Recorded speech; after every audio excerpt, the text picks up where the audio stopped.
Hey guys, Rob from Game Life Balance Australia here, and holy fuck, we're playing some fucking super fucking House of Dead Ninjas. Oh my god, this game's freaking great. We're gonna play this game, it's gonna be so much fun. Thanks for joining me. I'm really bad at this game, but I hope you enjoy watching me play it badly. Let's get started. Super House of Dead Ninjas is a platformer with procedurally generated levels, kind of like Spelunky or, I don't know, Rogue Legacy or something. That kind of a game. Yeah, so here we are at the weapon select screen. You can pick all sorts of weapons. You unlock this stuff throughout the game. Just run through some of it quickly. There's like a sword. There's like an even better sword that beheads people instantly. I tend to use that one. You get nunchucks. You can get ruby nunchucks of mild discomfort. You can get a taming whip of many nuns for some reason, and a whole bunch of other stuff that I haven't unlocked because I haven't played the game enough. You can get ninja stars. I like to use the ninja stars that instantly decapitate my foes, so I have a decapitating sword and decapitating ninja stars. Just means that most enemies go down with one hit, which is really useful. But there are things like battle axes, there's like a fireball thing like Ryu or Ken would use. You got a gun and a bouncy thing. There's also bombs. I like to use the bombs that you trigger when you want them to blow up. But you also get grenades and, I don't know, sticks and dynamite and stuff. And then there's magic, which is like magic, I guess. Alright, well that kind of makes... pretty much everything you need to know about the selectable stuff. There's also upgrades like, you know, you can get more health and shuriken and magic and stuff as you play the game. Over here, there's the stuff that you unlock. This is all passive stuff, and it's basically things that, you know, once you've unlocked it, you can then pick it up in the level. If that makes sense? If it doesn't make sense, just listen to that over like 3 or 4 times, rewind and play it again until it does make sense. There's also outfits that you can get. So I've unlocked a whole bunch of cool outfits, like this pink outfit. Or this like funky little minty fresh death suit, but I really like my new dark ink suit, which makes me look like a cool scary ninja. Alright, this game has a plot. I don't know what it is. You're a girl ninja and you're in a castle. You gotta kill stuff, basically. Alright, this is the training section, which basically just gets you used to the game. So I've got a sword attack, as you can see. I've also got shurikens, as you can also see. The shurikens are limited in number, but you can collect them once you've thrown them, so you never really run out if you're smart. Now, I just got this rage thing, which basically means like you kill enemies quickly, you go into a rage, and the more you kill enemies, you maintain that rage, and it basically means you don't take damage, which is great. Very important, this game has a timer, bottom right hand corner. You can see that big timer counting down. If that runs out, you die. So you gotta rush. You gotta kind of get a move on here. There are pickups in the level that will increase the time. It's kind of like, I don't know if you play Daytona or one of those games where you gotta constantly get you know, extra time by playing the game well and by being quick.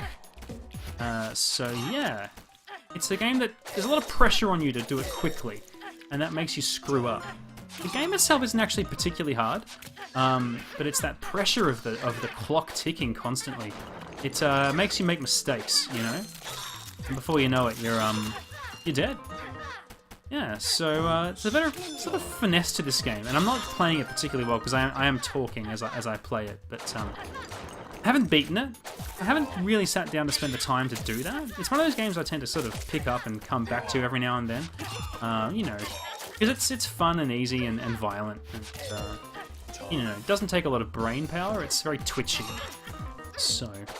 I play a lot of cerebral sort of strategy games, and this is the kind of thing I play to cleanse my palate, I guess, and, you know, just kill some stress, basically, by slicing and dicing these ninjas and blue things and purpley weird monstery dealies that populate this castle.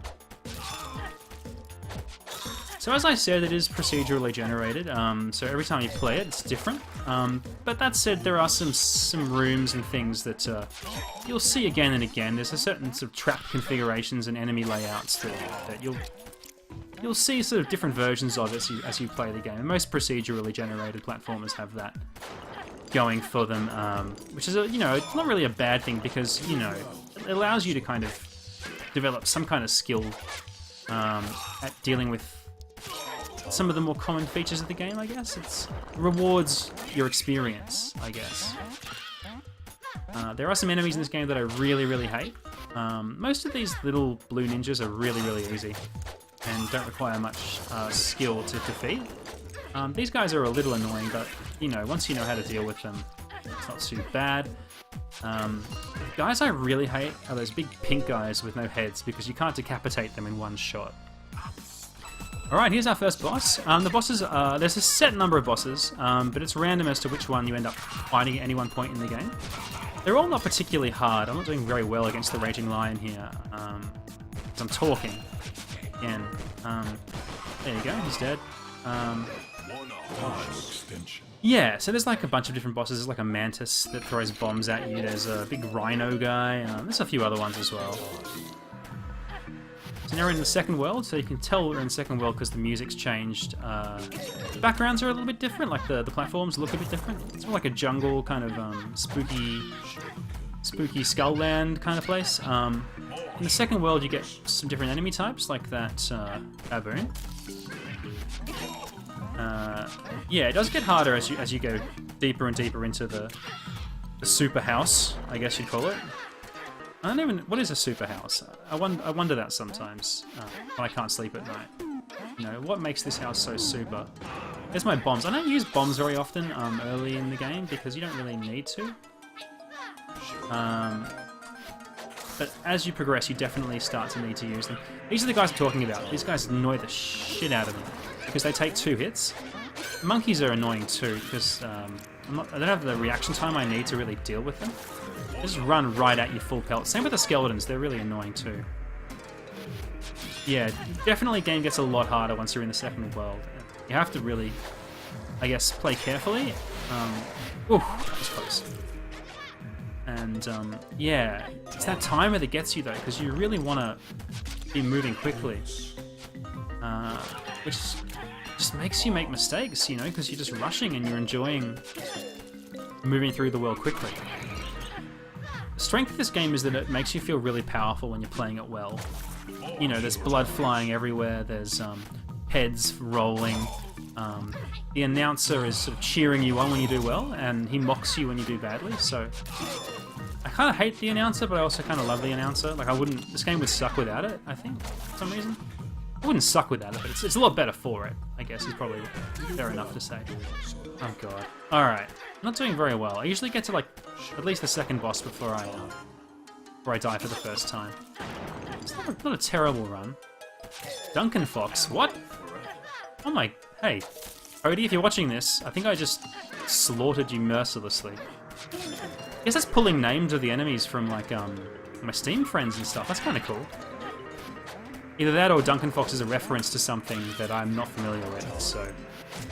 Either way, take that as you will, you know. There's plenty of references in this world that I'm not familiar with, so... Quite possible that there's a joke there that I'm not getting. Anyway, sorry, that really threw me for 6, but, yeah, here's some little slimy worms that I kill. I hate those pink guys. Sonic the Hedgehog dude. Guy with a bomb. Yes. That was awesome. Totally iced that skeleton with the bomb. Okay. There's a really cool thing that you do in this game where if you fall and hit down, you attack like that. Which is really great and so addictive because there's parts like this where you just sort of fall through and, you know, destroy blocks beneath you and... Okay, second boss. Here we go. The Unstoppable Turtle. Let's see how I do. Yeah. This guy's not too hard either, really. I didn't find any of the mid-boss, the sort of mid-boss or sub-boss enemies like this guy particularly hard. Actually, the bosses in general aren't very hard. It's kind of the levels that kill you in this game. So, yeah. Once you've fought a boss a couple of times, you know how to deal with them. It's never particularly difficult. I just fluked my way through that room, but I'm going to take it.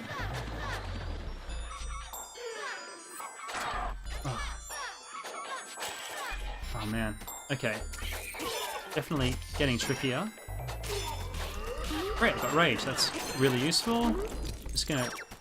When you got rage, you just want to move as quickly as you can and just take as much advantage of it as possible. I think I lost it already though.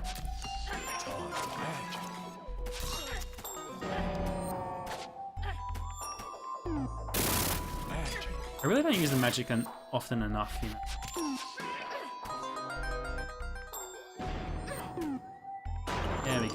Alright.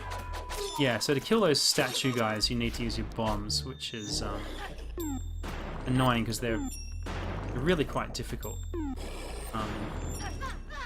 to fight, you know? Oof. Another spot where it's useful to have bombs. Ah, I forgot that you can't kill those guys with one hit from the sword. They always get me for that reason, because you know, normally everything dies one hit because of my loadout. So when they don't, it really throws me. Oh god, I hate those guys. So yeah, this continues, as you saw. There's 2. You get 2 continues, which is pretty generous, really.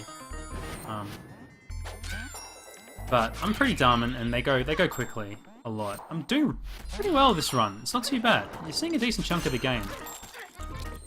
Maybe like all the time I've spent playing this is actually kind of, you know, finally paying off.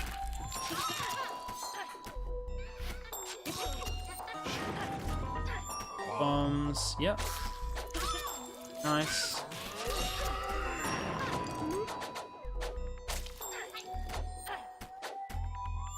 Okay. Ooh, hate those rooms. Okay, let's just make a little clearing for me here. So yeah, if you like platformer games, this is a really good one. There's not really much else to say. I can't imagine if you like platformers that don't like this, because it's a really good platformer. And the controls are really, really good. It feels great to play, you know? It's very visceral. And it's very responsive. Like, they got a lot of things right with this game. I love a platformer that controls well, and this is definitely one of those, so... Oh man, I didn't expect that prick to be there. Oh, there's a whole bunch of them. Alright, let's get out of there. Ah. Wow. So now I'm rushing, and bad things will happen because I'm rushing, basically. Okay. Alright, that worked out okay, because I got my health back. Oh, hello. Yeah, it gets a lot trickier down here. I probably won't last much longer. But I don't think I really need to show you much more of this game, because I don't want to spoil too much of what's ahead. And, you know, it kind of speaks for itself, really. It's very fun, very violent, very arcadey platformer. Yeah, I really, really like it. It's been out for a couple of years now. I think it came out like 2013 or something. No, I'm dead. It came out in 2013, and I keep coming back to it, you know? Game over. So yeah, definitely one of my favorite games. Not, you know, particularly high up in my list of all-time games that I love, but it's a good one. I like it a lot. I keep coming back to it. Super House of Dead Ninjas. It's probably a couple of bucks on Steam. Check it out.